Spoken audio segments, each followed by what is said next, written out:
안녕하십니까. 에스라학당 TV를 찾아주신 분들께 진심으로 감사를 드립니다. 오늘은 요한계시록과 함께 떠나는 여행 두 번째 시간을 갖도록 하겠습니다. 성경을 읽을 때 우리가 항상 기억해야 하는 것은 성경은 오늘 나를 향해 쓰여진 하나님의 말씀이기 전에 이 성경을 처음 읽고 듣던 당시 성도들을 향해 쓰여진 말씀이다라는 사실을 기억하는 것이 너무도 중요합니다. 이것은 우리가 신학을 하게 되면 가장 처음 배우는 가장 기본적인 내용이지만 정작 성경을 읽어갈 때는 목회자인 저로서도 흔히 놓치곤 하는 부분이기도 합니다. 큐티가 오늘날 한국교회에 끼친 공은 말할 수 없이 크다라고 볼 수 있습니다. 큐티는 성경이 단지 고대 문서가 아니라 오늘 나를 향해 주시는 하나님의 말씀으로 받아들이게 하는 그런 의미에서 아주 큰 공헌을 하기도 했는데 그 과정에서 놓친 부분도 많이 있습니다. 그것은 성경이 오늘 나를 향해 주시기 이전에 먼저 이 성경을 처음 읽고 듣던 당시 성도들을 향해서 주신 하나님 말씀이라는 사실을 때로는 망각하게 한다라고 하는 사실이죠. 그래서 오늘 우리는 큐티를 하다 보면 정작 그 말씀의 본래 의미를 연구하는 것보다는 그 말씀이 오늘 내게 어떤 의미이냐 하는 적용 부분에 더 많은 관심을 갖는 그런 경향들이 많이 있습니다. 때로는 이것이 별로 큰 차이가 없을 수도 있지만 깊이 들어가다 보면 많은 차이점을 만들어내기도 합니다. 얼마 전 맥주감사절을 맞아서 많은 교회들에서는 아마 누가복음 17장에 나오는 10명의 나병 환자 이야기를 다룬 본문을 설교하기도 하고 은혜를 받기도 하셨을 것입니다. 예수님께서 나병 환자가 있는 그 마을에 들어가셨을 때에 10명의 나병 환자들을 고치셨습니다. 그때 9명의 나병 환자는 길을 가다가 자신의 몸에 생긴 나병이 나았음을 알고는 예수님께 돌아오지 않은 반면에 그 중에 한 명이었던 사마리아 나병 환자는 예수님께 돌아와 감사했다는 내용이 나옵니다. 이 성경 말씀을 오늘 나를 향해서 주시는 하나님의 말씀으로 받으면 우리는 당연히 누구라도 한 명의 사마리아 나병 환자처럼 우리를 고쳐주시고 우리를 구원하신 예수님께 감사하자. 이에 반해서 그 9명의 나병을 고침받고도 감사로 돌아오지 않은 그 사람들은 참 나쁜 사람들이다. 감사할 줄 모르는 사람들이다. 우리는 당연히 그렇게 판단합니다. 그런데 감사라는 의미를 오늘 우리가 아니라 2000년 전 예수님이 살던 시대의 상황으로 돌아가 보면 이야기는 조금 다릅니다. 그 당시 사람들은 감사를 오늘 우리들처럼 친구 간에 또 이웃 간에 그리고는 하나님께 모두에게 감사는 이런 일반적인 내용으로 이해하지만 당시의 사람들의 감사는 인간들 사이에서 하는 것이 아니라 하나님과 같은 절대자에게 인간에게 있어서는 왕에게 드리는 감사만이 진정한 의미의 감사였다. 그렇게 이해했습니다. 오히려 사람들 간에 어떤 친절의 호의를 받고서 그 사람에게 감사합니다라고 인사하는 것은 그 사람이 베푼 호의에 대해서 오히려 모독하는 의미로 받아들였습니다. 그 의미는 더 이상 내게 당신은 도움을 줄 필요가 없습니다라고 관계를 끊는 것과 같은 의미를 가졌기 때문이기도 합니다. 이처럼 당시의 의미를 가지고 누가복음 17장의 말씀을 해석하면 그 말씀은 감사의 의미라기보다는 믿음에 대한 내용으로 이해가 됩니다. 9명의 고침을 받고도 예수님께 돌아오지 않은 사람은 감사할 줄 모르는 사람이기 이전에 그 사람의 문제는 예수님이 누구신지를 몰랐다는 데 문제가 있습니다. 예수님이 하나님이시라는 사실을 인정하지 못하고 단지 선생님이라고 생각하는 한에 있어서는 예수님께 돌아와 감사하지 않은 것이 오히려 그들이 예수님께 실제로는 감사하고 있었다 하는 것과 진배가 없는 것입니다. 오히려 예수님께 돌아와 감사했던 사마리아 사람의 가진 그 진정한 내용은 감사라기보다는 그가 예수님을 하나님으로 인정한 그런 믿음의 고백을 했다는데 그 본문이 가진 중요한 의미가 있습니다.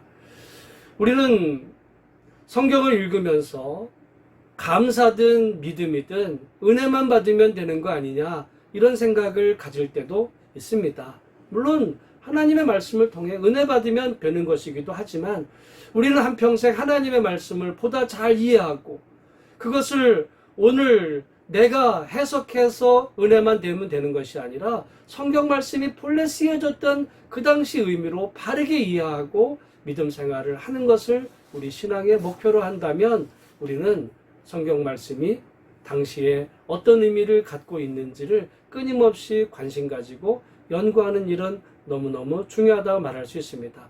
물론 이 일은 신학을 한 신학자들이나 또는 목회자들, 신학생들만이 아니라 성도들 입장에서 보면 매우 어려운 일이기도 합니다. 그러나 사도 바울이 전한 복음을 듣고도 과연 그러한가 했던 베레아 교인들처럼 우리도 늘 성경을 읽으면서 그 의미를 깊이 연구하려고 노력하는 자세로 우리 신앙생활을 해갈 때 우리의 신앙이 보다 성경적이고 흔들림 없이 바른 신앙 위에 세워질 수가 있는 것입니다. 제가 요한계시록을 시작하면서 이처럼 성경을 바르게 읽는 것이 중요하다라고 지난 시간에 이어 두 번째로 하는 오늘 이 시간에도 이렇게 강조하는 이유가 있습니다. 왜냐하면 성경을 읽는 가장 기본적인 이 원칙이 결정적으로 무너지게 되는 두 성경이 있는데요. 하나는 창세기고 하나는 요한계시록이기 때문입니다. 창세기에 대해서는 다음번에 다루기로 하고 오늘 요한계시록을 우리가 이제 시작하면서 기억하기 원하는 것은 요한계시록은 오늘날을 위해서 주어진 말씀이 아니라 2000년 전 요한 당시 핍박받은 성도들을 위해 기록되던 하나님의 말씀이다라고 하는 것을 기억하는 것이 너무너무 중요하다라고 하는 것입니다.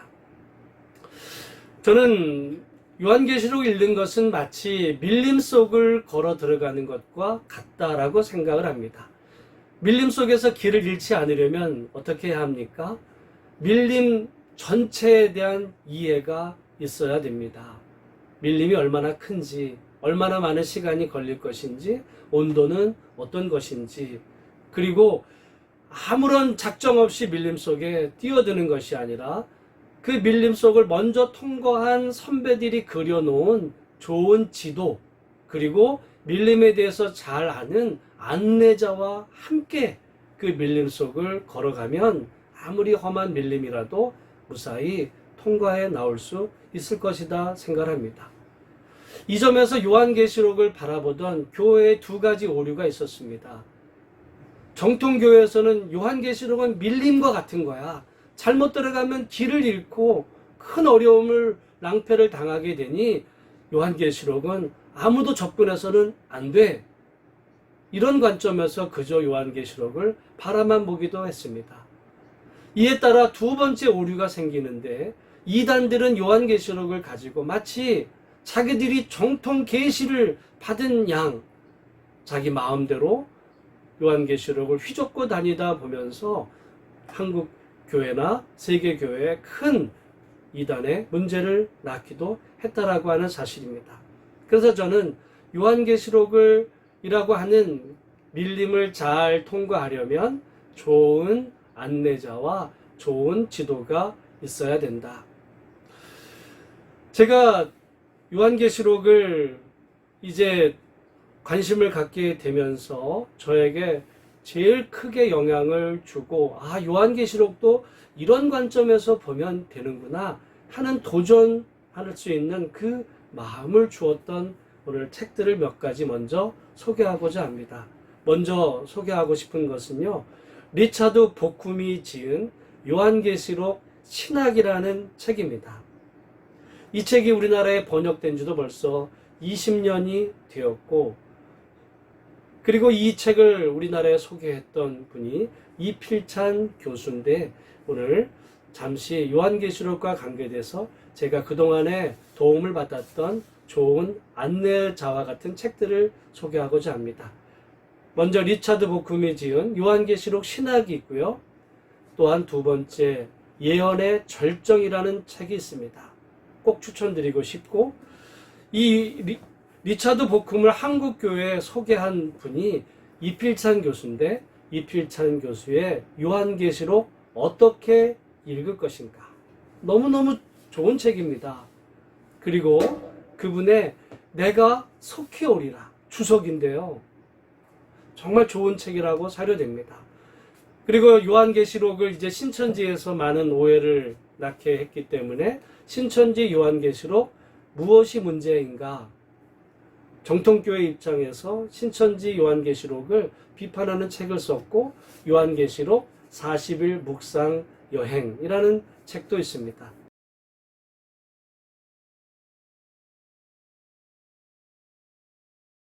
이처럼 요한계시록에 대해 이미 나와 있는 좋은 안내서들이 너무너무 많이 있습니다. 요한계시록은 이단의 교주들이 직통계시를 받아서만 해석할 수 있는 그런 말씀이 아닙니다. 하나님을 사랑하고 또한 하나님의 말씀을 사모하는 사람이라면 이미 주변에 나와 있는 요한계시록 좋은 안내서들과 함께 하나님의 말씀을 얼마든지 사모하며 깊이 연구하며 들어갈 수 있다라고 하는 사실이에요. 저는 요한계시록 첫 방송을 내보낸 이후에 어떤 방식으로 이 요한계시록을 진행할까 많은 고민을 하느라 조금 늦어지기도 했습니다. 저는 섬기는 교회에서 이미 요한계시록을 처음부터 끝까지 3번 설교한 적이 있습니다. 설교하면서 느낀 점은 요한계시록은 본문 하나하나의 의미보다는 요한계시록이라고 하는 책 전체에 대한 이해가 너무너무 중요하다라고 하는 사실입니다. 다른 말로 하면 요한계시록이야말로 나무 하나하나의 의미보다는 숲 전체를 이해하는 것이 중요하다라고 하는 사실을 늘 새기곤 했습니다. 숲을 바르게 보고 나무를 보아야 길을 잃지 않을 수 있는데, 숲을 이해하지 못하고 나무 하나만을 쫓아가다 보면 우리가 잘못해서 삼천포에 빠지고 이단에 넘어가기도 하는 것입니다.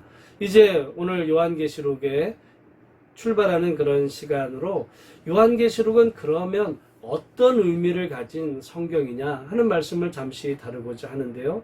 요한계시록은 3가지 특징이 있습니다. 하나는 예언이고, 둘째는 묵시고, 셋째는 편지입니다. 먼저 당연히 요한계시록은 편지 형식으로 되어 있습니다. 사도 요한 당시 소아시아의 7교회에 보낸 편지다. 또한 요한계시록은 예언의 말씀입니다. 요한계시록 1장 3절에 이 예언의 말씀을 읽는 자와 듣는 자와 그 가운데 기록한 것을 지키는 자는 복이 있나니, 예언의 말씀이라고 했고요.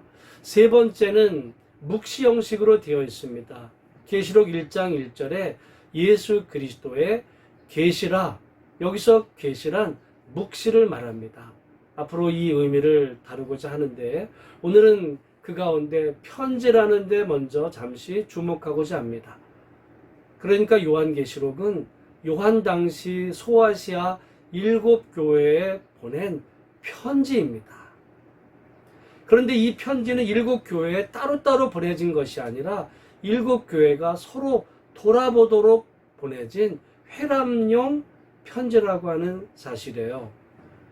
그 7교회는 당연히 에베소, 서머나, 버가모, 두아디라, 사데, 빌라델비아, 라오디게아 교회까지, 그 교회들은 지나가는 길에 있는 그 7교회들, 각 교회들 안에는 당면한 실제 문제가 있었고, 그들의 실제 문제를 해결하려는 목적으로 이 편지가 기록됐는데, 그것이 요한계시록이라고 하는 것입니다. 여러분, 이 사실을 꼭 기억해야 되는데, 요한계시록은 2020년 지금 이 시대를 살아가는 우리를 향해 쓰여진 말씀이 아니라 이미 2000년 전에 요한 당시에 소아시아 7교회 그들의 문제점을 해결하기 위해서 쓰여진 말씀이다. 너무너무 중요하고요. 이것을 꼭 기억해야만 합니다.